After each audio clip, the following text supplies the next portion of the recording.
What is up, guys, and welcome into another episode of the Ain't It Funky podcast. My guest today is Ross Bickerstaff.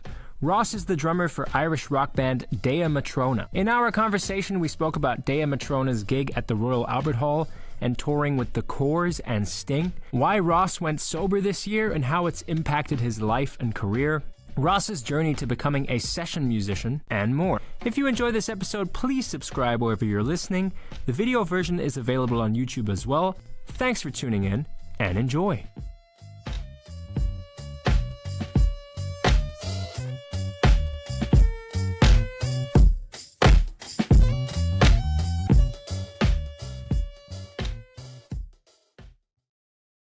Ross Bickerstaff, welcome into the podcast. Thank you very much for having me. Ross, thank you for taking the time.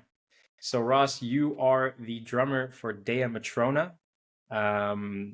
Maybe start me off by kind of telling me how you got the Dea Matrona gig. How did it come to be? Yeah, it was 2023, the summer that year, and my friend Jamie had been playing for them before. They had a few. It's always been the two girls as the band, and they were actually just a three-piece at that time. So Jamie just hit me up one day, and he was like, "I have to come home from a tour. Can you fill in on this festival date?" So I did that, and then like a month later, the same sort of thing happened. Jamie was just playing with different bands back home. He's in a really great band called Anna's Number, that do functions. They're super busy, you know. So the second gig I did was actually in front of 5,000 people in Ivy Gardens in Dublin.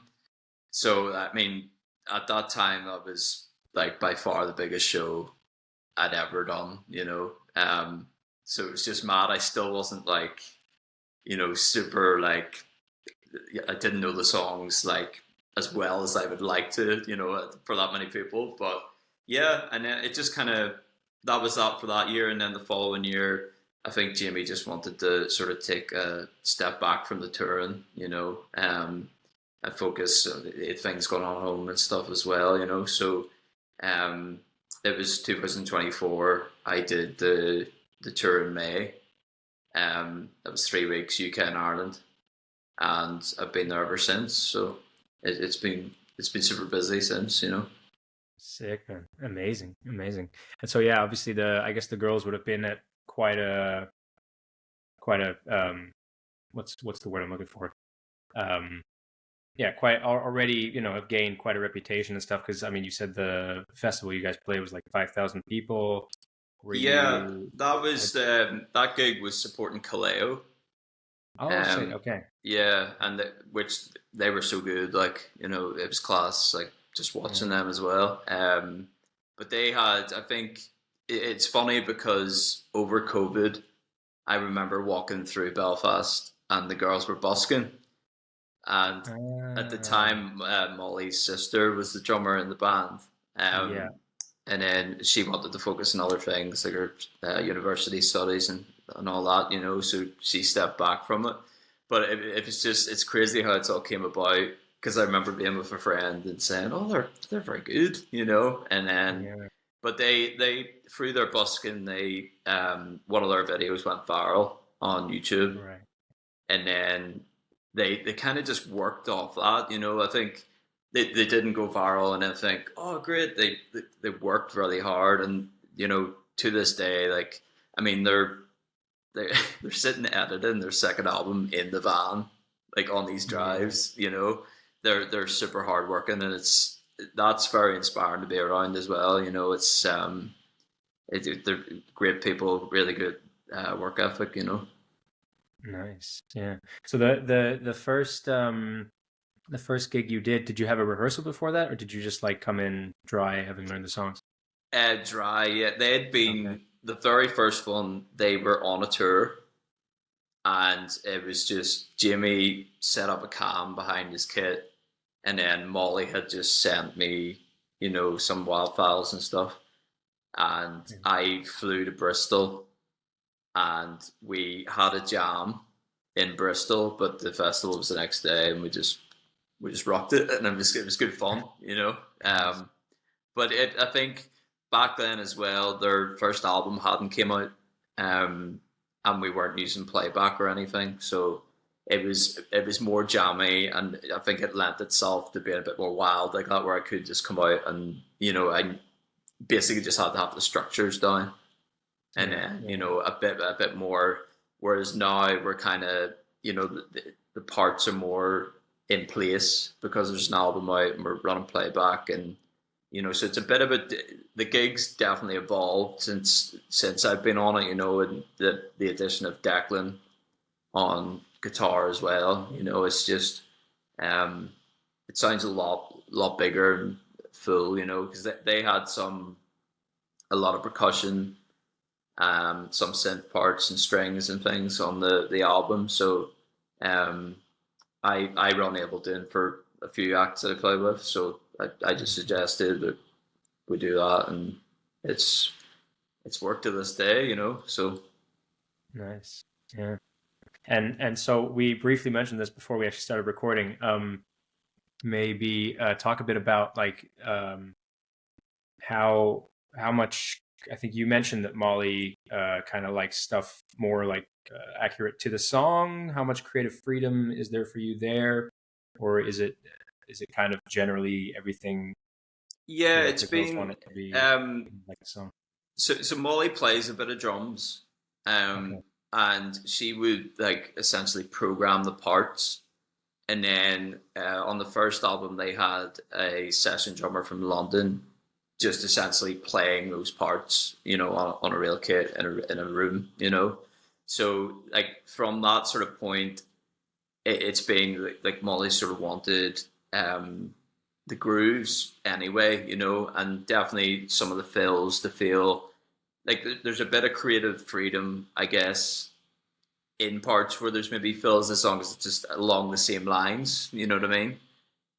But it's definitely more like there's songs like Black Rain and So Damn Dangerous, which they're tough to play because like it's like a quarter note hat, And I remember, Mm. I think one of the first rehearsals, I was playing one of them with eight notes, and Molly was like, "No, I want a quarter," So and just like I think that tune's at 98, so it's definitely helped my timing, playing like, and especially coming out maybe a bit like nervous jitters and stuff. It's harder, than it looks, I guess. Yeah.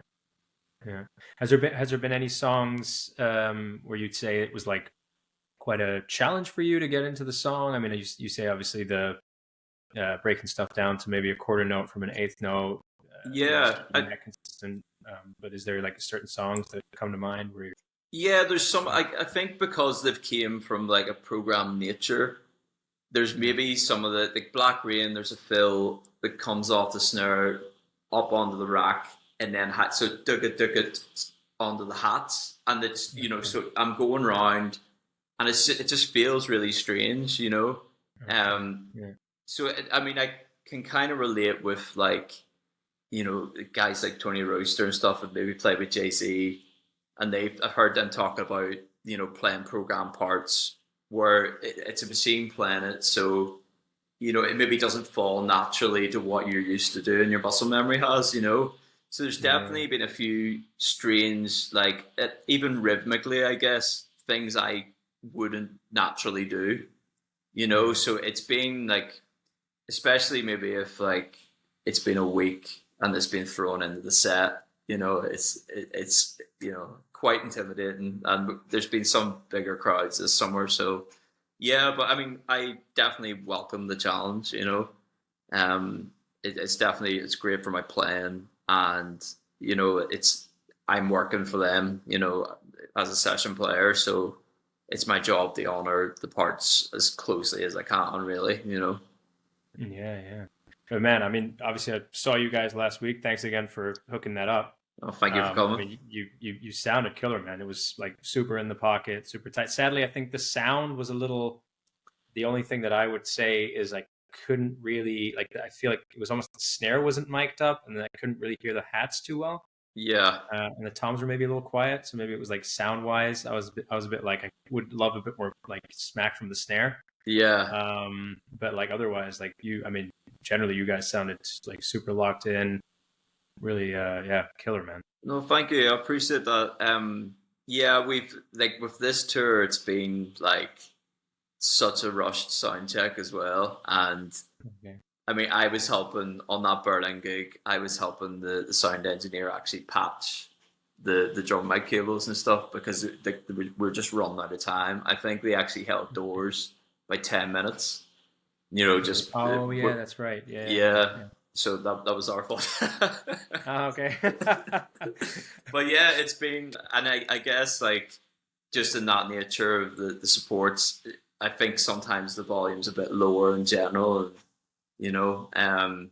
But yeah, no, it's been a really fun tour, just out with the darkness, and um, they've been great to watch every night. You know, Rufus is killing it on drums. He's like, So good. yeah, like such a.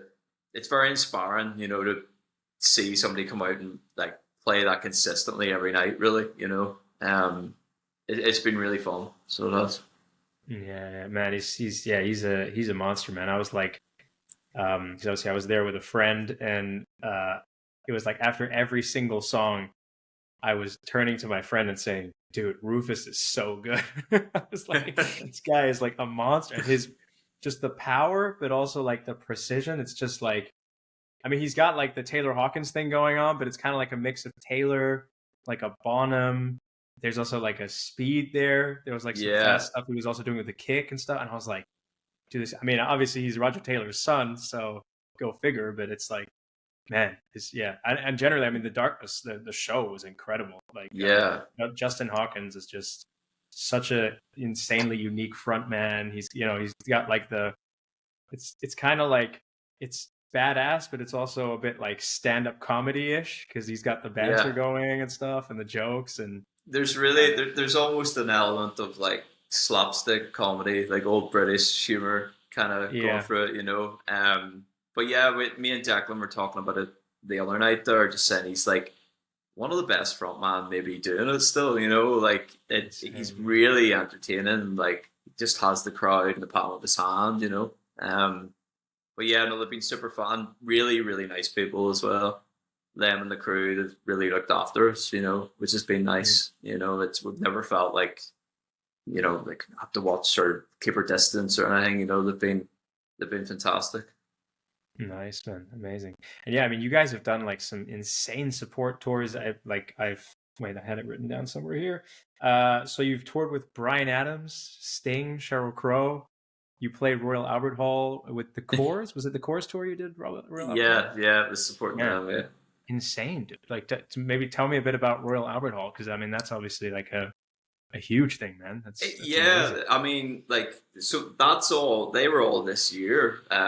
That's so Royal Call. I think was it's May or April time, and we hadn't actually played really since the like November before of 2024. So it was kind of like a bit of time out. There was some touring coming up in summer, and then we got that call. I think like 2 weeks notice, and it was like right go time. And I remember sitting at the kit in soundcheck, and I was just like, "What am I doing here?"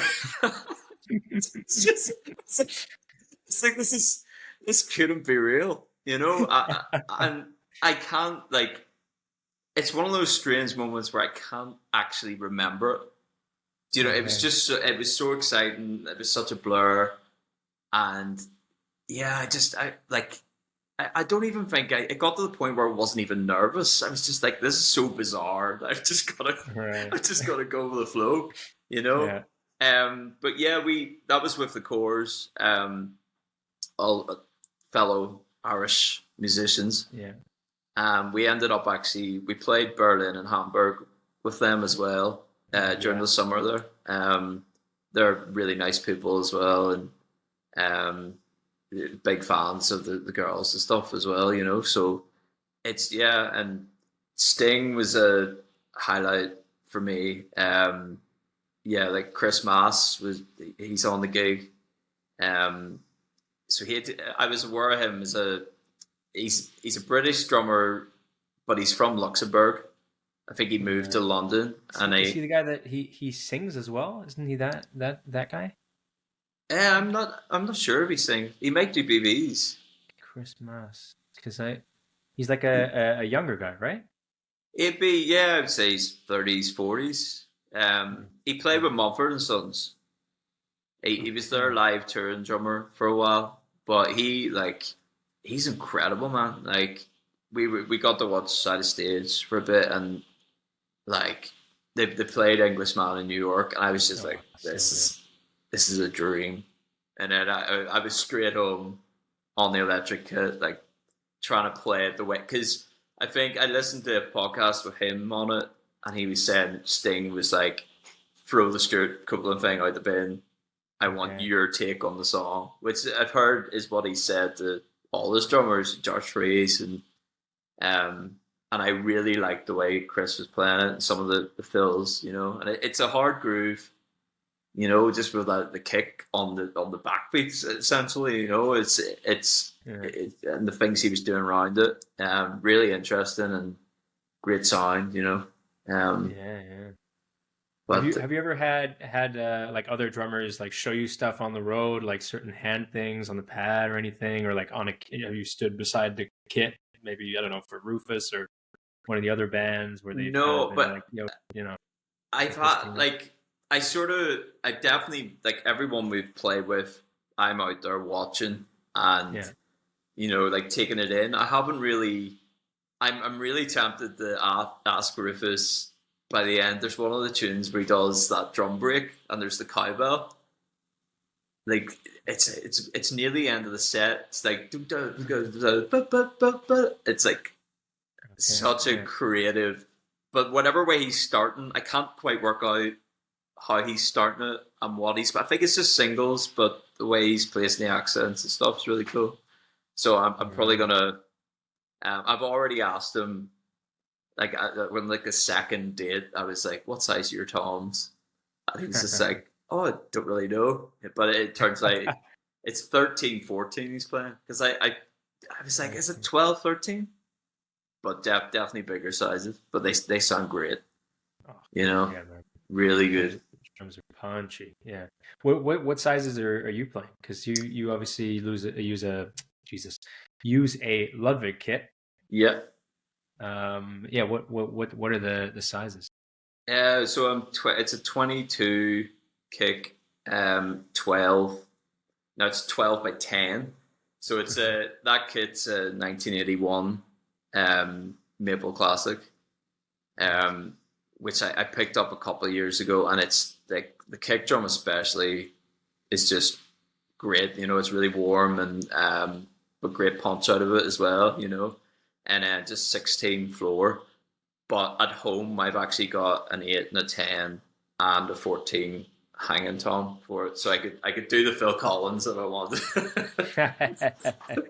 You know? Amazing. Well, I was very fortunate to get endorsed with them as well recently. Right. We were playing in Southampton, and one of the reps was down at the show.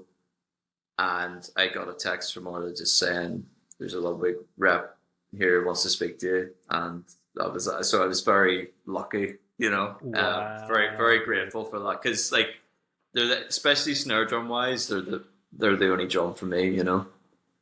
Yeah. Like I love their snares. On that gig, I'm playing an Acrolite as well, a 71, 14 by 5.5.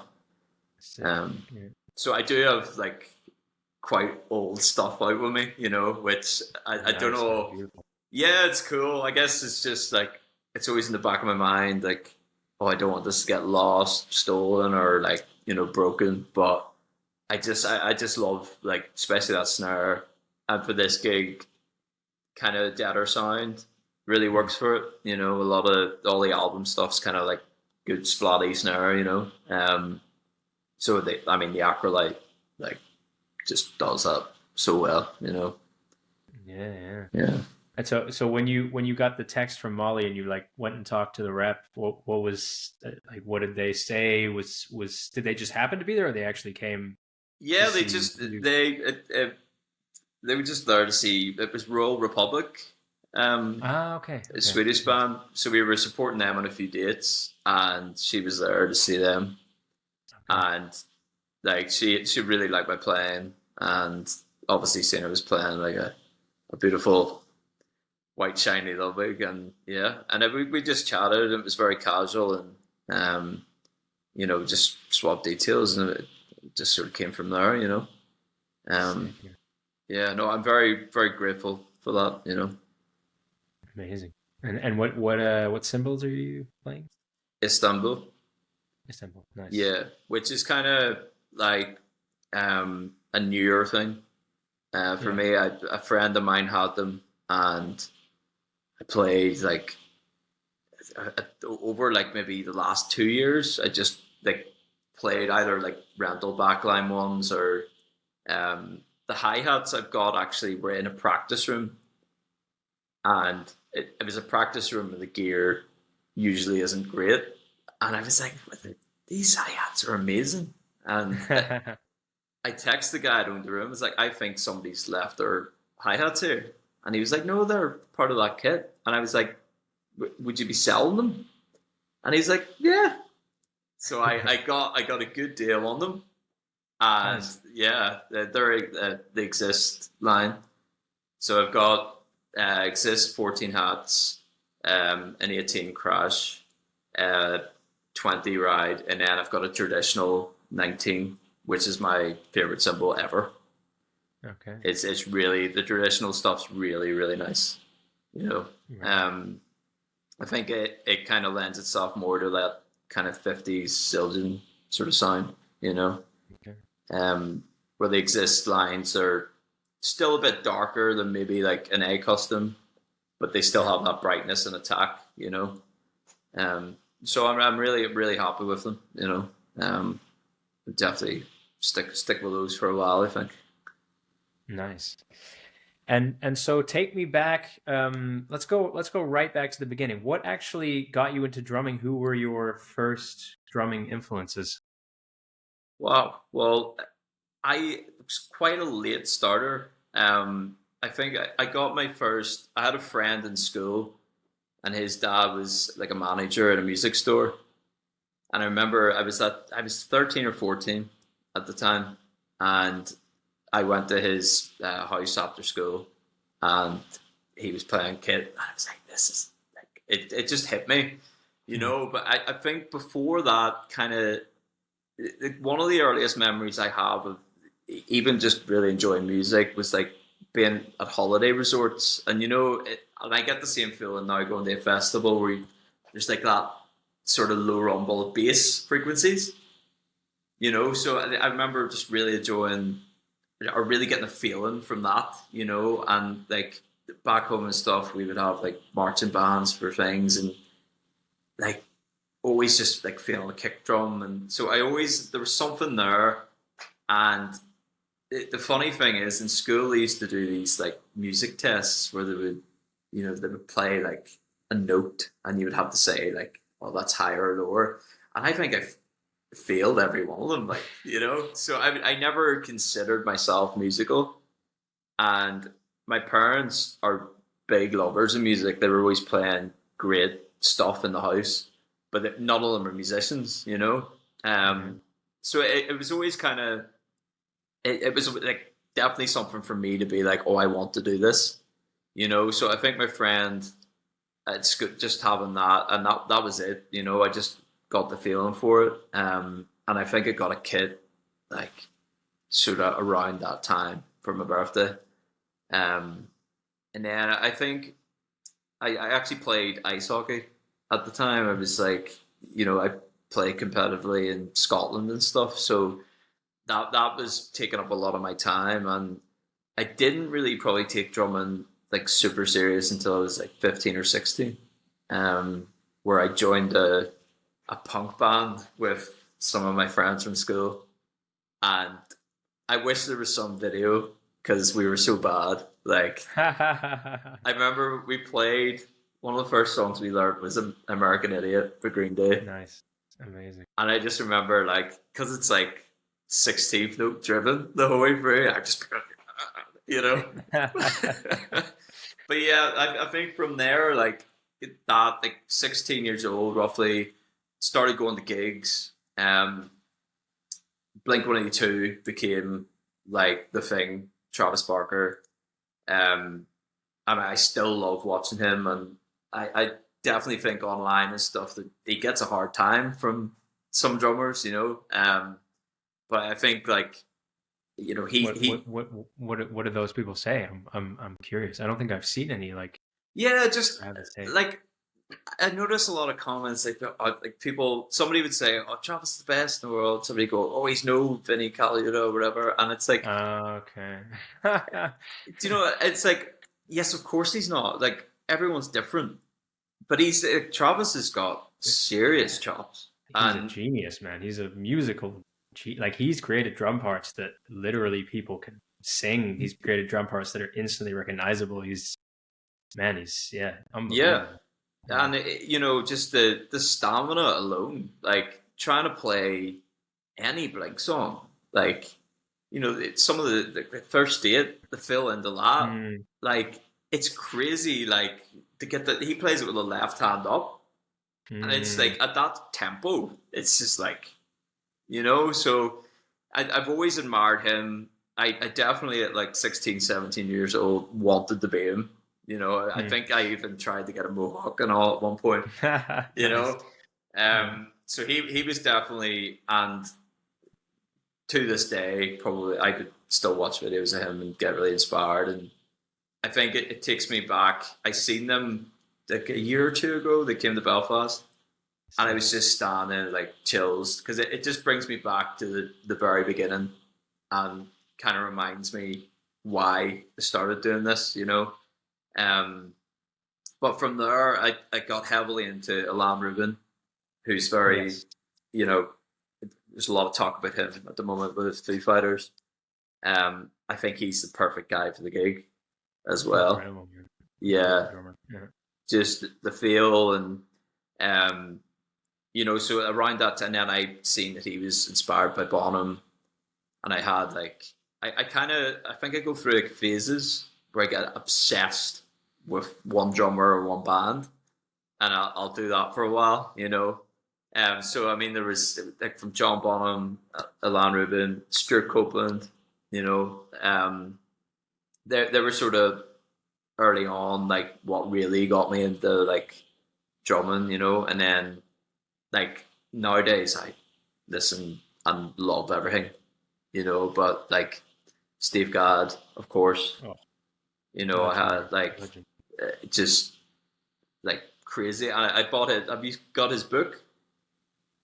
Oh, Gadamans? Gadamans, yeah. Yeah. Great book, yeah. It's really good.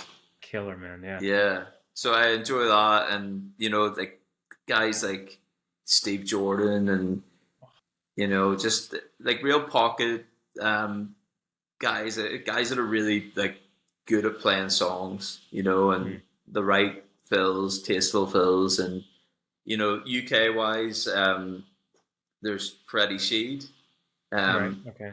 He plays with Capaldi. I've been lucky to actually have a few lessons with him. And he's a serious player. He's like big Gadd fan.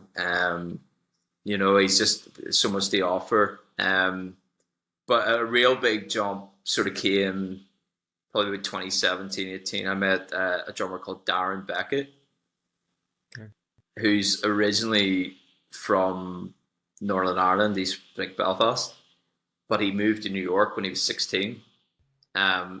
And he's an insanely good jazz drummer, but insanely good like rock and pop player. So he's played with Madeline Peru in Carnegie Hall, but also toured with Brandon Flowers and the Killers, you know. So that shows you like the, you know, real high level at both genres.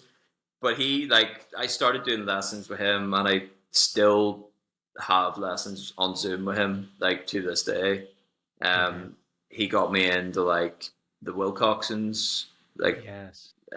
Snare Movement book, and just like jazz independence, and it really took my play from being just like a band drummer to starting to push. You know, I would hold my hands up. I couldn't do a jazz gig, Yeah. but just working on that stuff, helps the general 2 and 4.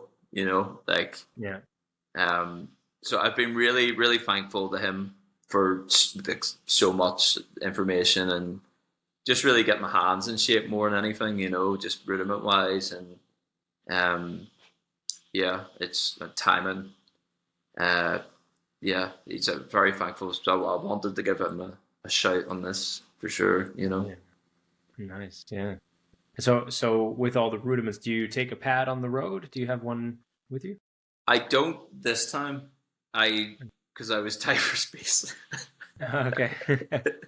But What kind of pad do you usually use? I've got one of the reflex ones, Nice. Yeah. which I think are bought over by Zildjian now, aren't they? Yeah. Yeah. Yeah, 'Cause I've got a small. I think it's like an 8 inch, or maybe it's 6 inch. Like it's like a very small one, Zildjian one. yeah. I think they were bought by Zildjian. Yeah. They're cool because the two sides, like Yeah. you can sort of more of a workout in one, and then like more of a real feel in the other. I Yeah. find that really cool. But I think like on the road, I mean, I would love more time to practice, and like being on a tour like this, I'm playing probably less than I'd be at home, because I would do like bar and function gigs 6 nights a week, like back at home. The bar scene in Belfast really, really busy at the minute. There's lots of tourism, and live music's just really going down well. So and they're 2 hour slots. So when I come away on the road, you're sitting in a van all day, and then it's a half an hour show. It feels a bit strange, and don't have my kid at home, and so I kind of feel like I should be practicing, but there's definitely not the time. Right. And then warm up wise, I would just play on a chair or like a pillow or something. Um, Okay. so I used to do like, and I used to have an actual routine, Yeah. that I would go through. Now it's kind of more, I would just do singles and stretch a lot. If I find that more useful. And if there's steps or something, I'll run up and down them. Just get the blood flowing. You know, Yeah. I think that helps calm any sort of nerves as well. Okay. Would you say you tend to get quite nervous before a gig? Yeah, like Yeah.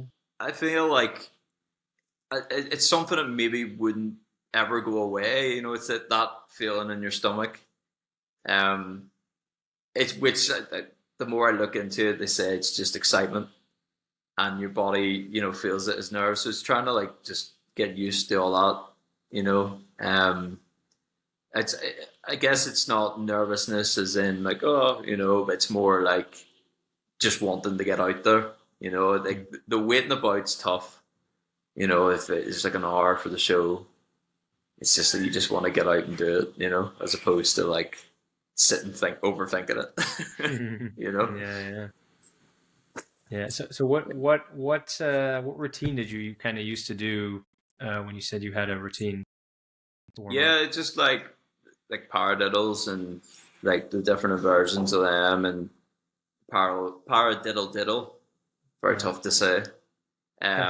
Yeah, just stuff like that, and then flams. I love playing Yeah. flams. I think that really warms up both hands, like sort of evenly. Yeah. Um, but it was just like combos a lot, and I would want to do the whole thing, or else I wouldn't feel right. But those sorts of things as well, you can't really have, because sometimes you'll have like 5 minutes until you're on. Other times you'll Right. have 2 hours.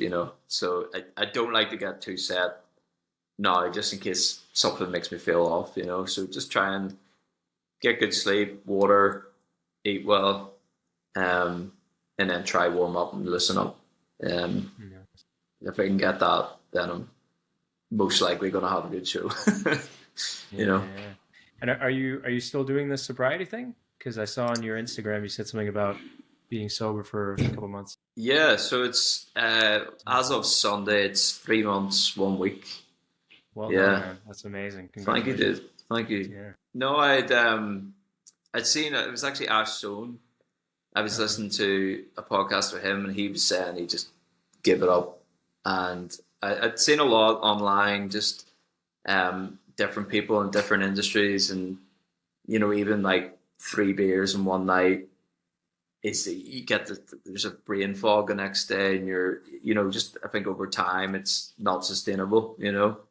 Um, so everything's been far better. I've just been thinking way straighter. It got to the stage where I was doing this gig, and like we're doing bigger venues and things are getting more serious, but like gigs with other people back home, I was getting maybe only having a few days to learn stuff, and um, it's just the decision was really just like I just want to be on like my best form all the Mhm. time.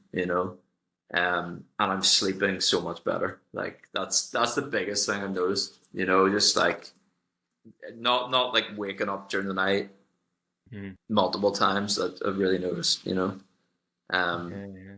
and saving a lot of money. Yeah, for sure, man, for sure.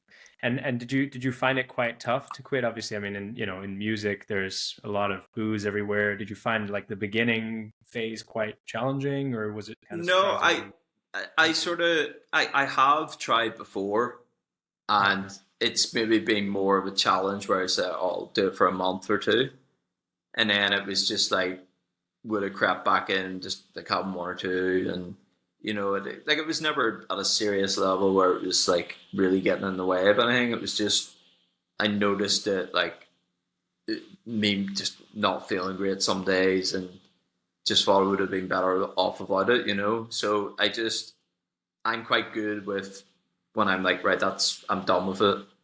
And Mhm. then, so I think I had a good mindset going in, and I haven't missed it at all. And I've been able to go to the bar with like the guys after, or even at home, and just have the 0%. And I'm finding myself actually being more social, Yeah, and yeah. and then going home, sleeping well, and feeling good the next day to get whatever I need done. So it's Oh yeah, I man. find it quite but I mean anybody that's wanting to stop, I would say it's a lot easier than you maybe would think. So like once you get into the sort of way of it, especially after a week or two, it starts to get you really realize the benefits. Mm, sure, man. Yeah, I'm also a sober person. I don't drink. Congrats. So thank you very much, man. Yeah, so I feel completely what you're saying, and yeah, also about it.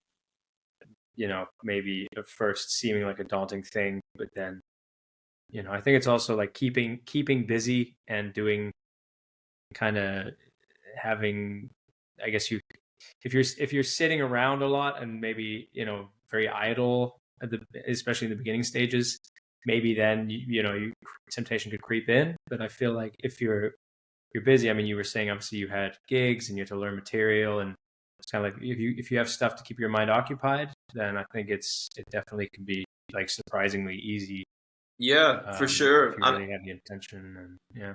I think I just kind of realized like why even on like a bar gig back home, it'd be like somebody would just offer you a pint, and then before you know it, you've had two or three, and it's just like, Yeah. well, you just have a Coke, or like a Yeah. Guinness Zero. It's still nice, but yeah, for sure. And like it, always speak to friends and stuff, and obviously with this industry, it is hard. I mean, you go backstage anywhere, and there's just beers in the fridge, and yeah, but Declan. um, yeah, so I can see that, and then just the downtime as well. The people get bored, and it's something to do essentially. But I mean, we can just talk to each other, right? Yeah. Yeah.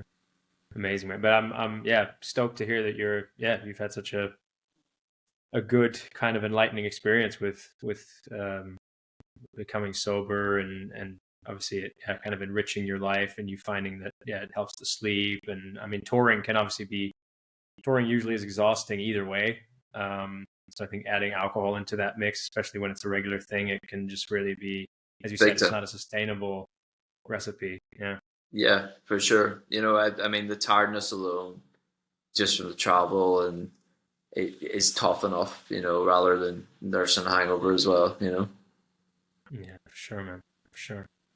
And so maybe talk a bit about like in between tours with Dea Matrona, because you mentioned that 5, 6 nights a week you'll play kind of function band, bar gigs. What kind of gigs have you got maybe coming up in the future, or have you recently done before Dea Matrona tours? Or what kind of projects are you in at the moment? Yeah, well, there's a few bands back home, or artists. I think like up sort of until COVID, I was always more like in bands. And then just, I think the industry sort of changed a lot where it became artists, and then they're hiring musicians. So that's kind of how the session thing, like I never really set out to be a session musician per se, it just sort of happened. Um, but yeah, there's a band back home, Beauty Sleep, that I've played with for years now. I still do stuff with them. Recently, I've been very fortunate to play with a blues artist called Granny Duffy, and she's notoriously always had really great players. So it was really like intimidating gig to sort of go into. And her set lists are like, I mean, she's so many albums. So like a gig could be, I've got all the stuff charted out in the iPad, and it's like, just pulling from that gig by gig. And it's been really fun though, really great band. And but yeah, and then there's a younger artist, Robbie McMinn. He's more country. He's doing some cool stuff. That's where I met Greg, who was on the show actually. Oh, you mean Greg Witt? Yeah, yeah. Yeah, And yeah, we yeah, yeah. we were doing a I know Greg. festival in England not so long ago. Right. Okay. Yeah. Yeah. Oh, and it's that summer in Nashville. Yeah. That tour. Yeah. Amazing. Yeah. Yeah. So we're doing we're booked for all the ones next year as well. Nice. With his band. And then back home, it's just, as I was saying, Belfast really thriving. Um, with the bar scene, and like people, there's a lot of American tourists and European tourists, and they're all loving the live music. And so I would play with different acts sort of every night, and we all the musicians kind of like are shared about in a way. So it's a really good scene, and it allows me to do music full time, Yeah. which is really, really nice. But yeah, it's been super busy, like a super, super busy year, and I think um, just with the exposure and of touring, I think people put their trust in you a bit more, and there's calls from all over the place, even studio wise and stuff as well. So like, I'm very grateful for it, for sure. Amazing, man. Amazing. And kind of before you got so kind of playing with different artists, being a full-time session musician, was there kind of a period where um, you were going out networking and kind of trying to meet the right people and stuff, or was it kind of more an organic process where from maybe one band you were in, somebody called you and then that snowballed into other Yeah, gigs? I feel like, like nowadays you hear people saying, oh, go out network. I think that was kind of naturally happening without Okay. me. I think if I'd went out and said, oh, I need to network, I would have been really bad at it. But Okay. yeah, exactly that, where bands I was in, we'd go to a studio, meet a producer, he would recommend you for something else, and it just kind of snowballed that way. And Belfast's like a relatively small music scene, but everybody's very close. So I guess it kind of happened easier that way, because everybody knows everybody. Um, but yeah, I think like definitely like for younger players, I would say now like go out and go to gigs, just speak to people. You know, if you're in a studio, speak to the engineer. Just, you know, trying to make them aware that you're wanting to do this. You know, especially if you're looking session work. You know, and just be kind and, you know, that sort of thing. I think there's a lot of pressure now with social media, like where people think that they maybe have to put up like videos every day or something, which is obviously like a good thing to do, you know. But I think going out and meeting people is still like the number one, especially as a session player, you know. Um, I think most of my works came from like one-to-one conversations. You know, it's very rarely is like somebody actually contacted me on Instagram and said, you know, I just came across your profile, or it's all been like word of mouth, you know. Right. Okay. And what would you say was the band that more or less, you know, kind of, or was it one of your first bands that ended up kind of catapulting you into like another opportunity, or you know, how long did that kind of take? Frozen. Oh, Oh, Frozen. Yeah. you're back. It froze there for a second. Okay. No, I was asking, what was the band for you that kind of ended up opening up the doors, so to speak, for other opportunities, or like how many bands were you in before that particular band? Yeah, I was well. The first band, the super serious band I was in, was when I was 20. It was called Sweet Taste, and it was kind of like bluesy rock and roll. And the guys were a couple of years older than me, so I'm sort of like really thankful to them. The singer was super like picky about tempos and how a groove felt, you know. So I think looking back on that now, that really helped my playing, you know.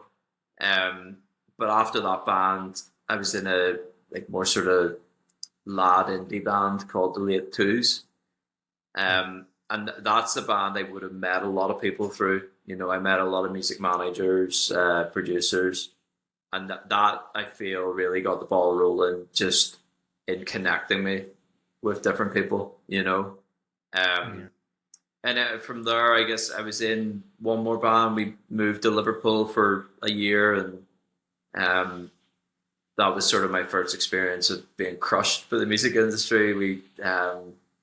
There was a deal that was maybe coming through, and then last minute it was just like dropped, you know. So that was definitely like, you know, the first hard lesson for me for sure. And I remember coming back and not really playing actually for about 6 months. I was just kind of like, oh, I'm super done with this, and then I started just doing a lot of function work really, Okay. which that was probably 2016, 17, and until this gig now, that's mostly what I was doing, you know. Yeah. A lot of weddings, bars, and but I think like that stuff's very like maybe some people would say, oh, I don't want to play like Mustang Sally every night, you know, but it's definitely great for your playing, and I would encourage anybody to join a covers band or a wedding band because you're playing so many, especially as a drummer, you're playing so many different styles. You know, one minute you have to be Ringo, the next, you know, it's like it's really good for your playing and gets you really comfortable in front of the audiences. And yeah, it's I mean, it's a great way to make money as well. You know, it's fun. You know.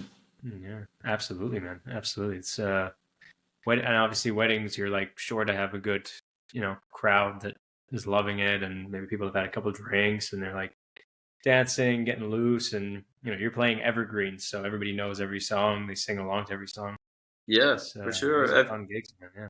Yeah, no, like back home, I would dap in for a lot of wedding bands, and it's quite a high pressure gig, you know, with like a first dance to play and stuff. You know, you need to be on the money. You know, it's there's no messing about. If you like mess up a bride's first dance, you're done. Yeah, yeah. that's definitely something you do not want to do. Yeah. Yeah, big time. Yeah, so no, I Amazing. enjoy it. Any playing I can do is great, and it keeps the chops up, keeps you busy. It's fun. Hell yeah. Do you manage to fit in a little bit of like a practice routine in between learning all those songs, or? Uh, like I try to as much as I can. I actually got the new Alan Rubin book there, Start Somewhere to Go Somewhere, which has been really cool. I mean, I'm maybe like 10 pages in, but it really focuses on leading both left and right. So there's a lot of exercises round the drums. Start and a flip where you're start. I find that really, especially as I was saying earlier with some of the Dea Matrona stuff, where there is weird stickings or you're having to go the other way. It's been very helpful for that. But I mean, there's some weeks I'll get like 3, 4 days. Like I try to do it in the morning, get a good coffee or a matcha. But then there's some weeks where there's maybe studio stuff in the day, and it's kind of hard to get a consistent routine just Mhm. with the madness of everything. But I definitely like. I love practicing. I think you hear some musicians that hate it, but I really like feel good about it. And it's good to keep pushing yourself. I mean, it's a like everlasting thing. You can never learn everything. For sure, man. Sure, forever student. Yeah. Yeah, And how do you structure your practice time when you do practice? yeah. Well, like it depends. Like if I've got a gig coming up, like I'll just what I actually like to do is like write the songs out. So I'll just like a cheat sheet essentially. I'll maybe notate some parts if there's hits or um and then I'll play with the notes to the music and then try to lose the notes. So I probably more routine doing that than I would with like trying to get through a book. I think I'll just do a bit each day. One thing I do notice is like trying to do it in sort of bite-sized chunks. Maybe playing for like 15 minutes to half an hour, step away from the kit for like maybe the same amount of time, and then when you come back, I can't do long periods of Mm. time. I feel like I just get real, and then that's when frustration or something maybe set in. What about yourself? It's I've had different phases. I feel like I certainly like I've had times where I've maybe kept a bit of a log and like actively said I'm gonna. I I'll say it like this: in recent times, I've really been trying to, by doing and by finding what kind of where I want to go. Um, I found that I end up right. I'm like I have these resources and I want to use this one, this one, this one, this one, and it's like too many. So then Yeah, I kind of narrow it down, and then I'm like, okay, what do I actually want to get better at? I want to get better at this, this, this, and then I'll end up writing down, okay, this resource is going to be good for this page from this book, whatever, blah blah blah, and then it'll kind. I've found lately that I got kind of into too many things that if I have maybe a little bit less time on one of the days to practice, um, that I won't be able to consistently work on all those things. Like if I've got 6 different books I'm working through and I can obviously do, I don't know, 20, 30 minutes each book every day, and I literally have that time genuinely every day, then sure, that's great. But that's just not always the case. Sometimes I don't have the energy, I'm tired, I'm not as focused or whatever.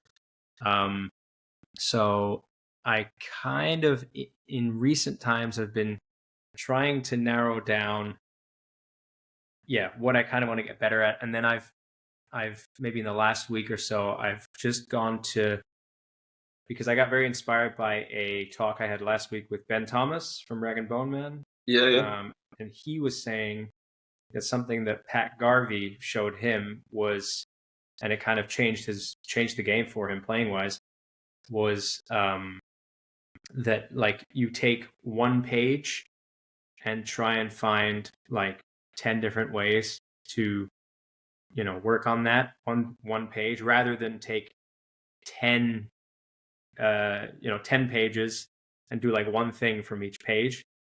So it's kind of like, so I've taken stick control now because I'm obsessed with stick control. Anyone who knows me knows this. I could go off on an hour tangent right now on stick control, but I've taken just stick control and I'm now going through trying to find different ways to just take that page 5 and use it for, obviously, you can use it face value, just do the stickings, sure, but there's this really good Jay Kahlo, who's an insane drummer. He showed a friend of mine this exercise where you put your right hand on the ride. Obviously, if you're right-handed, put the right hand on the ride, left hand on the snare, and you do it as like where you'll play the stickings, but you'll double what you're doing on your right hand with the bass drum, and like while treading the hats, maybe on the quarter notes or off beats or whatever, obviously people season that taste or whatever, but and then so obviously with the like the right left like that, you'll end up like working also on like really controlling your kick foot, but also the independence with like treading the hat. Yeah. And you do it at different dynamics, and maybe you do it around the kit, you move the hands around. I've found a really good way of doing stick control where it's I did a video on this recently where you do the eighth notes. So if it's just right left, you put kicks in between to make the 16th notes. So it's dootin' cat, like in between right hand on the floor tom, left hand on the snare. Again, I love treading the hats on different, on off beats, on the down beats. Do open close stuff, like just work on the left foot independence. I love that stuff. And then there's like a bunch of other different ways, like independence, jazz independence stuff where you're treading the hats, or where you're playing a shuffle groove. Yeah. And that's what, I was with Darren, we did the halftime shuffle.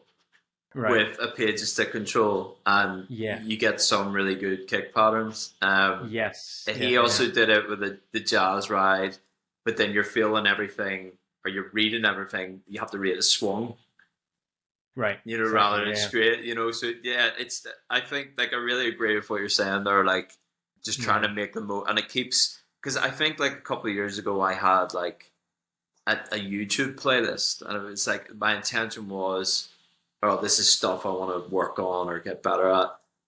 And if I went in now, I'd just be, this is madness. Do you know what I mean? Like, but 1 minute there's like a Mike Johnson 6-tape triplet fill, and then like there's like Latin independence or something. It's like there's no way am I ever gonna like sit and work through this, So I guess like now, if I really want to work on something, it's maybe came from a playing situation where I've been like almost tripped up, where I'm like, geez, I can't play this, and that'll maybe inspire me to work on something.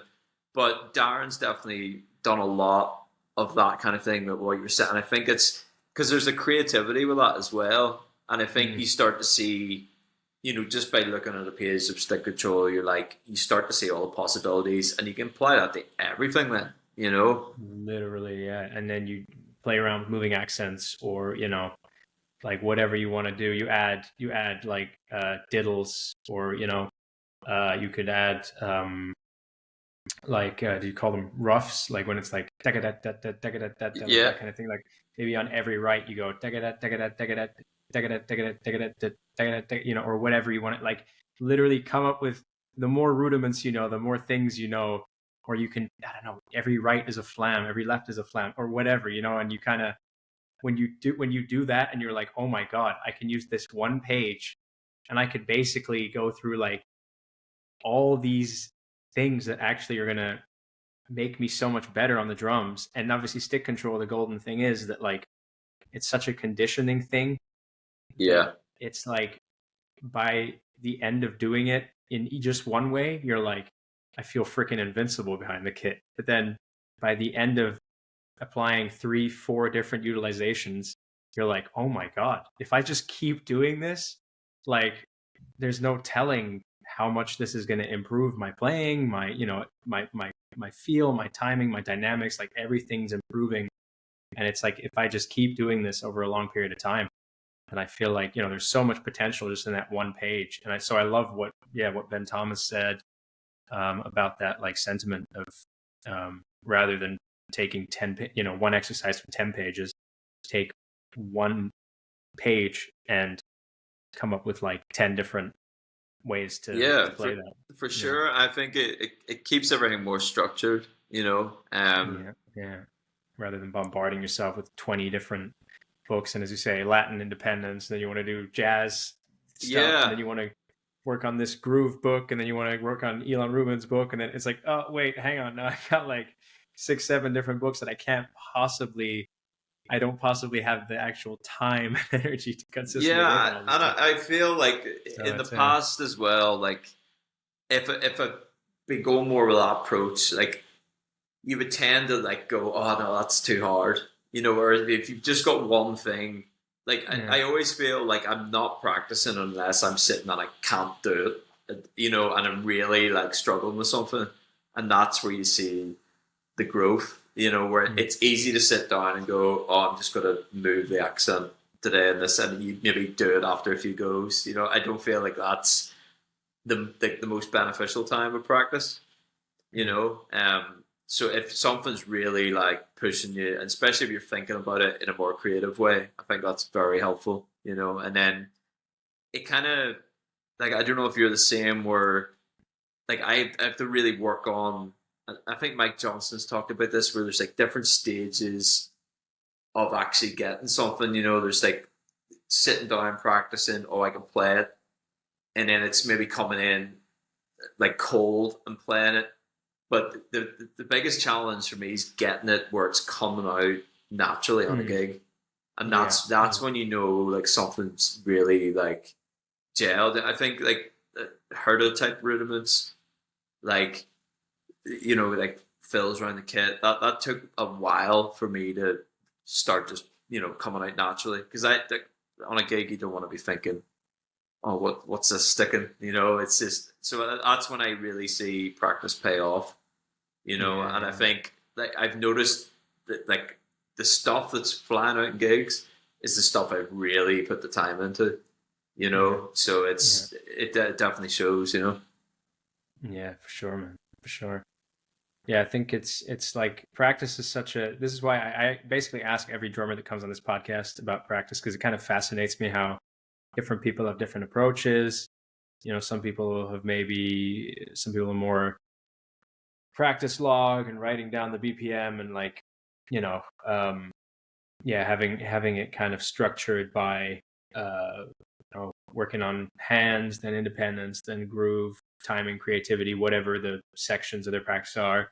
Other people are maybe more creative practicers, where it's like for instance, like Haza Mays comes to mind. Like Nas's drummer, Haza Mays is like one of these chops dudes. He's insane, and yeah, I mean, he's such an amazing energy too. And he kind of was like, it was funny because I like asked him, how do you practice? I mean, you're really young, you're super insane behind the kit, like, you must be pretty structured in practice. Like, no, man, I just kind of, it's that typical thing of like, he's insane, but he's like, kind of apparently the practice is more like he's like, oh, I come down into the shed and then I'll kind of put on a playlist of songs that I'm listening to right now. I'll kind of jam along, and then maybe if something's like, I'll come up, there'll be a chop, but then if it's not quite coming out clean, I'll go back, repeat it a couple times.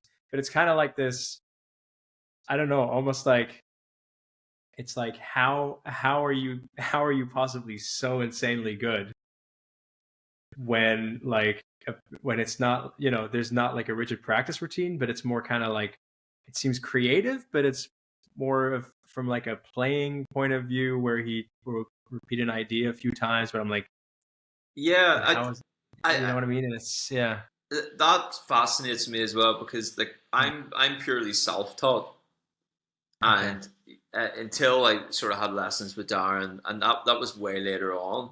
And when I started like YouTube wasn't a thing or whatever. It was just putting on songs and playing. And I've heard Stanley Randolph talk about that, where he's like, play it through speakers and play along and just go for it. And that's I mean, I drove my parents mad. You know what I mean? Like I used to play with music loud, like just in the house every day after school, and I really think like that. I think that's really helped me with song playing. You know, because like choice of fills, the grooves, and like there's no hiding from it when you practice that way. And I think once I started studying more with Darren, and then I kind of changed where I'm, sitting down going, right, I'll go for the exercises. And I kind of think both ways are really beneficial, but I think once I start to feel like I'm getting an idea down, the best way to test it is like put a track on. Like, can I do this? Maybe record it now, and does it sound good? Because I mean, there's so many times I'm like, oh, this feels great, and then you record yourself back. It's like, oh, you know what I mean? But I think like, especially for like the song thing, like I feel like my playing is definitely all from a feel, as opposed to maybe more like I don't know what the word would be, like practiced play. You know what I mean? I think like I'll always play from the heart over trying to think of ideas, if that makes sense. Yeah. But then like definitely like structured practice is important to get those things into the plan. Yeah. I think I find myself guilty sometimes of not playing to enough music, if that makes sense, because I'm like, I get so caught up in like, I need to practice,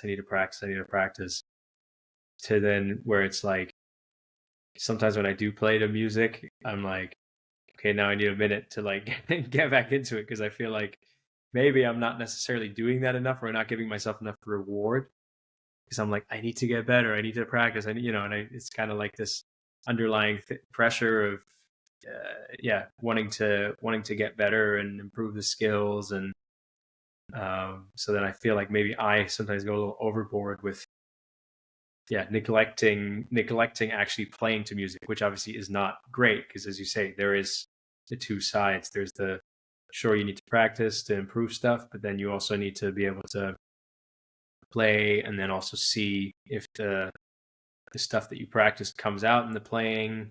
Obviously, if it doesn't, then of course you don't put pressure on yourself, and you don't just And practicing until it naturally comes, or not. But yeah.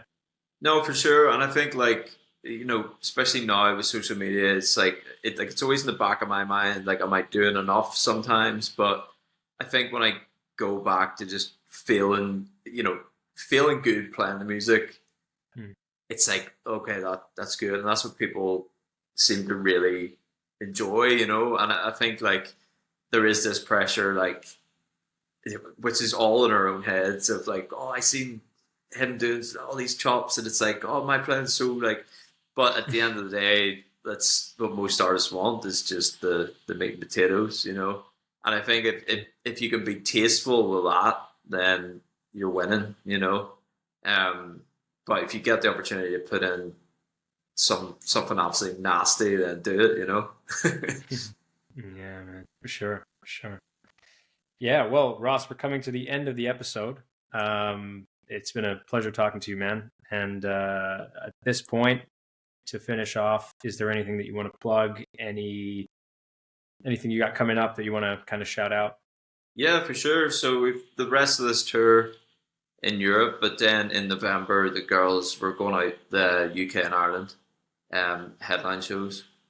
So yeah, all that information's on their socials, and you can follow me on Instagram, and keep everybody updated with what I'm doing sort of day by day. And yeah, thank you for having me. I really enjoyed that. Dude, been fun, man. Really, really lovely to talk to you and connect with you. And yeah, man, thank you so much for taking the time. Give me money.